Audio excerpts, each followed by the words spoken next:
Good evening, नमस्कार, आदाब, सत श्री अकाल। आप सबका स्वागत है बियॉन्ड द हेडलाइंस में, जहां हम बात करते हैं सुर्खियों से हटकर और खबर की तह तक जाकर। तो सबसे पहले आज शाम तक की खास हेडलाइंस। आम आदमी पार्टी सांसद संजय सिंह श्रीनगर में हाउस अरेस्ट। एनसी अध्यक्ष डॉक्टर फारूक अब्दुल्ला को भी नहीं मिलने दिया। गेट के इस पार और उस पार से दोनों नेताओं में हुई बातचीत। जिनसे भिड़े थे महराज मलिक, पीडीपी के उन नेताओं ने लिया आपको निशाने पर। डोडा में धमाका, पुलिस कर रही जांच, साजिश या शरारत। पुलिस का कहना लो इंटेंसिटी का था धमाका। मुख्यमंत्री उमर अब्दुल्ला ने मालगाड़ी से सेब बेचने पर रेल मंत्री का किया शुक्रिया, खुद को भी दिया श्रेय। ऑपरेशन सिंदूर में तबाह हुए घरों को फिर से बनाया जाएगा। जम्मू कश्मीर सरकार ने एचआरडीएस के साथ एमओयू किया साइन, 1500 नए घर बनेंगे। जिनकी सरकार वो भी लाचार। दरअसल बात जम्मू कश्मीर की हो रही है और बात हो रही है जम्मू कश्मीर सरकार की। जम्मू कश्मीर में साल 2024 अक्टूबर से ही एक चुनी हुई सरकार है और उमर अब्दुल्ला मेजॉरिटी के साथ मुख्यमंत्री बने थे, मगर वो भी लाचार हैं और उनकी पार्टी भी, क्योंकि जो पुलिस एडमिनिस्ट्रेशन है, जो होम है, गृह विभाग, वो दरअसल लेफ्टिनेंट गवर्नर साहब के पास है। और बहुत बार ऐसा होता है कि मुख्यमंत्री अपनी लाचारी शो कर बैठते हैं और वो पब्लिक तक भी पहुंच जाती है। रिसेंटली कई इंसिडेंट ऐसे सामने आए थे, मगर उसके साथ साथ आज वाला जो इंसिडेंट है वहां से साफ दिखता है कि लाचारी कितनी है। आज श्रीनगर में आम आदमी पार्टी के सांसद संजय सिंह पहुंचे थे, एक पत्रकार वार्ता करनी थी और प्रदर्शन में शामिल होना था, क्योंकि उनके प्रदेश अध्यक्ष पर पीएसए लग चुका है। मगर श्रीनगर में उन्हें गवर्नमेंट गेस्ट हाउस के अंदर ही हाउस अरेस्ट कर लिया गया, बाहर नहीं निकलने दिया गया। यहां तक कि नेशनल कॉन्फ्रेंस के प्रेसिडेंट, फॉर्मर एमपी और former chief minister doctor Farooq Abdullah उनसे मिलने पहुंचे, मगर उन्हें भी गेट के बाहर रोका गया। ऐसे में संजय सिंह गेट के ऊपर चढ़ गए और थोड़ी सी बातचीत दोनों के बीच में हुई। इस वीडियो में थोड़ी सी बातचीत आप वो सुन भी पा रहे होंगे, जो हमारे पास वीडियो है, और इस बातचीत से साफ होता है कि लाचारी कितनी है। डॉक्टर फारूक अब्दुल्ला ने कहा कि ये तो मेरे कलीग भी रह चुके हैं पार्लियामेंट में, हम दोनों एक दूसरे के दोस्त हैं, कम से कम हमें तो मिलने दीजिए। और डॉक्टर फारूक अब्दुल्ला दरअसल इंडिया ब्लॉक का हिस्सा भी थी, नेशनल कॉन्फ्रेंस और आम आदमी पार्टी भी, और ये दोनों एक गठबंधन का हिस्सा भी रह चुके हैं। ये बात अलग है कि आम आदमी पार्टी ने अपनी एक सीट का जो समर्थन नेशनल कॉन्फ्रेंस कांग्रेस सरकार को दिया था वो वापस ले लिया था 3-4 महीने पहले, मगर फिर भी कहीं ना कहीं देश में ऑपोजिशन का हिस्सा ये दोनों पार्टियां हैं, इसलिए एक दूसरे से बातचीत तो होती है। मगर पुलिस एडमिनिस्ट्रेशन ने उन्हें नहीं मिलने दिया। इसके ऊपर मुख्यमंत्री उमर अब्दुल्ला का भी एक बयान आया है। उन्होंने भी कहा है कि आखिर कोई ऑर्डर नहीं था, कोई ऐसा कुछ था नहीं, तो क्यों फिर ऐसे हाउस अरेस्ट करना और फिर मिलने भी नहीं देना। तो आखिर कहीं ना कहीं लॉ एंड ऑर्डर का हवाला हो या कोई और, ऑर्डर तो कोई आया नहीं, मगर संजय सिंह को हाउस अरेस्ट करके रखा गया और शाम को शायद वो फिर उसके बाद वापस लौट जाएंगे। और उसके बाद अब दिल्ली में ही आम आदमी पार्टी अपना अगला कार्यक्रम तय करेगी कि आखिर उन्हें जम्मू कश्मीर में उनके प्रदेश अध्यक्ष और इकलौते एमएलए पर जिस तरह से पीएसए लगा है, कैसे इस मुद्दे को आगे लेकर जाना है।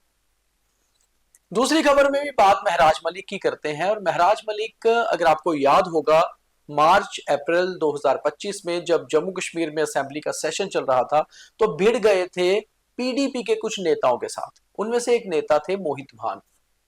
और जम्मू कश्मीर असेंबली में ये भिड़ंत इसलिए हुई थी क्योंकि महराज मलिक, जो अपने बड़बोलेपन के लिए मशहूर हैं और इसी कारण शायद पीएसए में भी अंदर गए हैं, उन्होंने फॉर्मर चीफ मिनिस्टर मुफ्ती मोहम्मद सैयद पर एक बयान दे दिया था। उसके बाद उनकी जैसे ही असेंबली के बाहर वो कैंटीन में आए, वहां उनकी भिड़ंत पीडीपी के कुछ नेताओं कार्यकर्ताओं से हो गई। उनमें से एक मोहित बान, जो स्पोक्स पर्सन भी हैं पीडीपी के और बहुत देर से पीडीपी के साथ जुड़े हुए हैं, कश्मीरी पंडित समुदाय से आते हैं, उन्होंने आज ट्वीट करके कटाक्ष किया कहीं ना कहीं आम आदमी पार्टी के ऊपर। उन्होंने कहा जिस तरह से आज आप सांसद को श्रीनगर में हाउस अरेस्ट किया गया, तो शायद आम आदमी पार्टी को यह समझ आया होगा कि 2019 में जब बाकी नेताओं को हाउस अरेस्ट किया जाता था, तो आम आदमी पार्टी कहती थी कि पीस प्रिवेल्स इन कश्मीर। वहीं दूसरी ओर उन्होंने कहा कि जब महराज मलिक अलग अलग जगह कटाक्ष करते थे तो उनको तब समझ आता था शायद कि ऑपोजिशन को कैसे एकजुट रहना है। तो कहीं ना कहीं आज वो दर्द 4 महीने बाद छलका और मौका मिला मोहित बान जो पीडीपी के नेता है उनको, पीडीपी को आम आदमी पार्टी के ऊपर चाहे कटाक्ष नहीं किया हो पीडीपी ने, मगर मोहित भान ने अपनी वो जो प्रतिद्वंदिता थी जो असेंबली के अंदर हुई थी उनकी जड़, उसके ऊपर कहीं ना कहीं कटाक्ष करके केजरीवाल को और आम आदमी पार्टी को भी टैग करके कह दिया। अगली खबर की बात करें तो अगली खबर है डोडा से, जहां पर आज एक ब्लास्ट हुआ। दरअसल ये धमाका कैसा है, कोई शरारत है या साजिश है, इसकी जांच पुलिस कर रही है। डीआईजी डीकेआर रेंज श्रीधर पाटिल ने भी एक मैसेज में ये लिखा है कि पुलिस जांच कर रही है और ये धमाका लो इंटेंसिटी का था। ये धमाका क्यों हुआ, किसने किया, इसके पीछे कौन है, इस सब की जांच पुलिस कर रही है। कुछ शॉर्ट्स भी आप हमारे पास जो एक्सक्लूसिव हैं वो इस खबर के साथ देख सकते हैं। मुख्यमंत्री उमर अब्दुल्ला ने आज एक मैसेज दिया और इस मैसेज में उन्होंने धन्यवाद किया रेल मंत्री अश्विनी वैष्णव का। यह धन्यवाद क्यों किया ये हम आपको बताते हैं। दरअसल कश्मीर में पिछले 15 दिनों से नेशनल हाईवे के बंद होने से बहुत सारी सेब की फसल और बाकी फ्रूट्स की फसल जो है वो कश्मीर में ही बंद होकर रह गई थी। अब रेल मंत्रालय ने फैसला लिया है कि ट्रेन के थ्रू, एक मालगाड़ी के थ्रू बड़गाम से और बाकी जिलों से ये फसल जो है देश के अलग अलग हिस्सों में जाएगी। खासतौर पे पहले दिल्ली पहुंचेगी जहां व्यापारियों के पास जाएगी और फिर देश में अलग अलग हिस्सों में जहां से कश्मीरी सेब की बहुत मांग होती है वहां जाएगी। इस तरह से हॉर्टिकल्चर डिपार्टमेंट का, फ्लोरिकल्चर डिपार्टमेंट का ज्यादा नुकसान भी नहीं होगा और जम्मू कश्मीर सरकार के साथ साथ यहाँ के व्यापारी और किसानों का नुकसान होने से बच जाएगा। मुख्यमंत्री ने कहा कि रेल मंत्री का तो धन्यवाद है ही है, साथ ही साथ इसमें पूरा श्रेय उनके सेक्रेटरीट का जाता है, यानी कि सीएम सेक्रेटरीट का, जहां से लगातार कवायद चल रही थी रेल मंत्रालय के साथ कि कैसे इस मामले को हल किया जाए। रेल मंत्री ने एक स्पेशल रेल मालगाड़ी देकर इसका हल कहीं ना कहीं कर दिया है। अगली खबर भी जम्मू कश्मीर के लिए अच्छी खबर है। दरअसल ऑपरेशन सिंदूर के दौरान बहुत सारे लोगों के मकान तबाह हो गए थे, जिसमें सबसे ज्यादा जो अफेक्टेड जिला था जम्मू का वो था पुंछ जिला। अब इन घरों को वापस बनाया जाएगा। जम्मू कश्मीर सरकार ने एचआरडीएस के साथ एक एमओयू साइन किया है, जिसमें आज लेफ्टिनेंट गवर्नर के साथ साथ जम्मू और कश्मीर दोनों डिविजन्स के डिविजनल कमिश्नर भी थे। इस एमओयू के हिसाब से 1500 मकानों को दोबारा से एचआरडीएस बना के देगा और ये मकान बहुत जल्दी जो है काम इनका शुरू हो जाएगा और फिर बनाकर सरकार उनको देगी।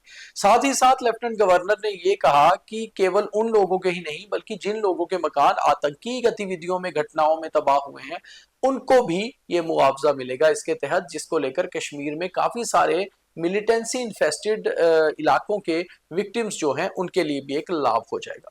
तो ये था आज का बीटीएच। अब देखिए थॉट ऑफ द डे। और अब थॉट ऑफ द डे यानी कि आज का ज्ञान। दरअसल क्रोध और आंधी दोनों बराबर के ही खतरनाक हैं।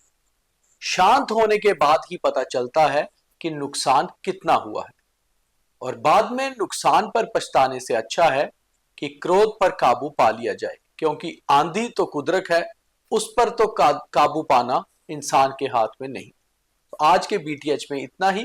कल दोबारा मुलाकात करेंगे, तब तक के लिए लाइक, फॉलो, शेयर करते रहिए और हमारे चैनल को यूट्यूब पे भी सब्सक्राइब करिए और यूट्यूब पे भी हमारे सभी कार्यक्रम होते हैं, वहां भी देखिए। बहुत धन्यवाद। जय हिंद।